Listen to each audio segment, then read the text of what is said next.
Today's story is The Berenstain Bears Get the Gimmies.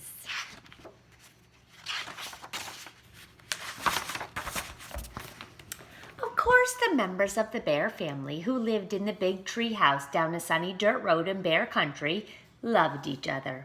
They loved each other very much.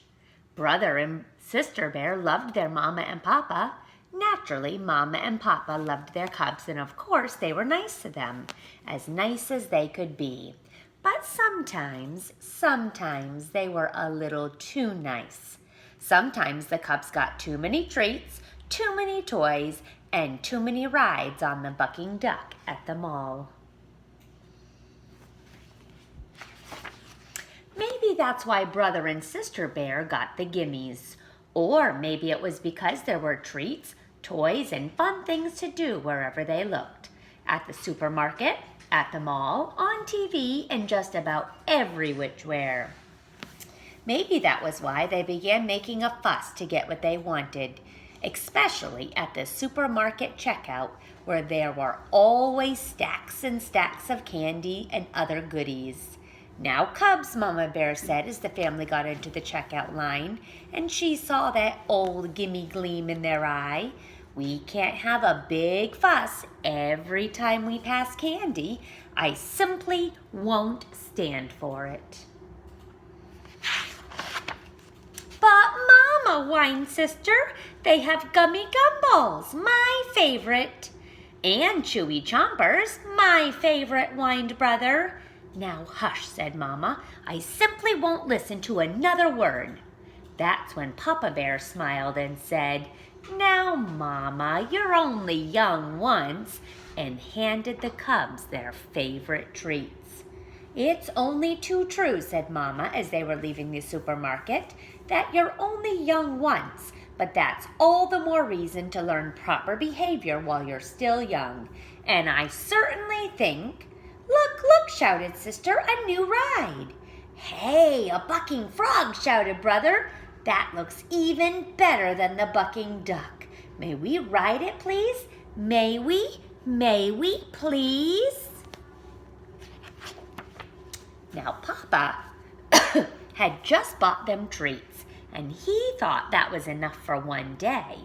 But the cubs made such a fuss that he sighed, dug into his pocket, and put some money in the slot.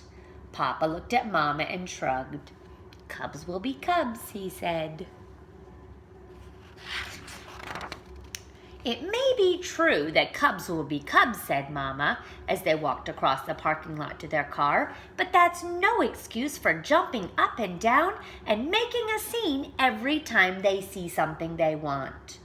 "Look, look," shouted the cubs once again, "little rubber cats that stick out their tongues when you squeeze them." "Cubs," said Mama, "that will be quite enough. I don't want to hear another word."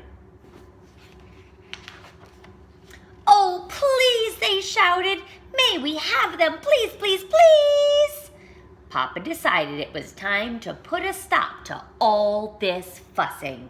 "Stop that fussing," he said in his loudest Papa Bear voice, but they were making such a commotion they didn't even hear him. Sister was jumping up and down so hard that she fell over backward and started kicking her feet in the air. "Please, please," shouted the cubs, so loudly that the whole parking lot took notice. Said embarrassed Papa to the toy seller, "2 of those rubber duckies, please." The rubber ducks not only stuck out their tongues when you squeezed them, they went squeak, squeak as well, and they squeaked all the way home. Mama was quite annoyed by the time they got back to the treehouse, but Papa was so angry he could hardly speak. It wasn't until the cubs had gone about their business and Mama had made a pot of tea that Papa's voice came back loud and clear. "Of all the outrageous, disgraceful, embarrassing behavior I have ever seen," he roared, "that selfish, greedy performance by our cubs was the worst. Brother and sister have the worst case of the galloping, greedy gimmies I've ever seen. Yes, said Mama calmly, sipping her tea. But have you ever stopped to think about why they have the Gimmies? Perhaps their greedy behavior isn't all their fault. Perhaps it's partly our fault for giving in every time they make a fuss. Papa listened quietly. Perhaps so, he said. It's up to us, she continued, to explain things to them, to help them understand why it's important not to be greedy.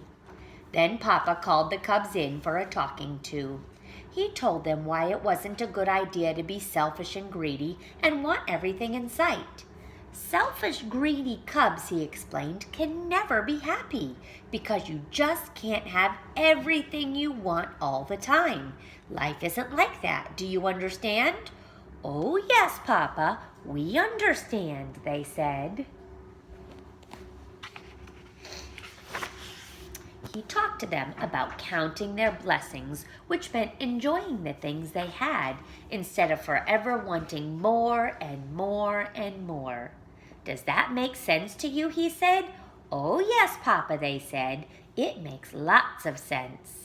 That's when the cubs heard a familiar car door. It was Grizzly, Gramps, and Gran come to call. Brother and sister ran to open the front door, and as Gramps and Gran came up the steps, they made the biggest fuss yet. What'd you bring me? They screamed. What'd you bring me? What'd you bring me? That did it. Up to your room, roared Papa. Up to your room and no TV or treats for a week, for a month, for a year. The cubs knew this wasn't the time to argue. They scurried up the stairs and into their room. We seem to have come at a bad time, said Gran. What about these things we brought with us, asked Gramps. A puzzle for brother and a top for sister. Your presents will have to wait, Gramps, answered Mama. I'm afraid brother and sister have a bad case of the Gimmies. The galloping, greeting Gimmies, added Papa. The worst case I've ever seen. The cubs opened their door a crack to listen. The worst case, you say, said Gramps, looking Papa in the eye. Seems to me you were quite a gimme cub yourself when you were little. Brother and sister sneaked to the top of the stairs so they could hear better. I was, said Papa. Of course, we didn't have the malls or supermarkets back then, but there was old Roof Grizzly's General Store. Wonderful place, sold just about everything. Honey cake, licorice sticks, molasses apples, and all sorts of toys and novelties. And did you ever have the Gimmies? Did you ever? You wanted everything in sight. Downright embarrassing. Why, it got so bad we couldn't go there anymore. So we worked out a deal, said Gran. When it came time for a trip to the general store, we had you decide on a treat ahead of time. It could be a sweet, a toy, or a book, and that was it for the day. Right, said Gramps, and if you came down with the Gimmies, we went right home and you got nothing. That sounds like a pretty good plan to me, said Mama. Me too, said Papa. The cubs tiptoed back to their room. Sounded okay to them, too.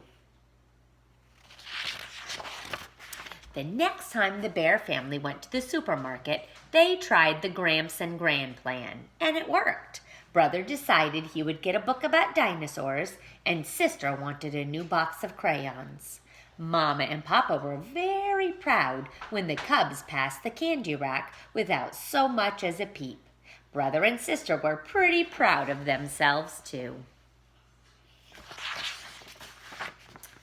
But then they heard it, the familiar sound of a cub with a bad case of the Gimmies. The kicking, screaming cub was just behind them in the checkout line. You never heard such a fuss. What outrageous, disgraceful, embarrassing behavior, said sister. May we leave? Yeah, said brother. Let's get out of here.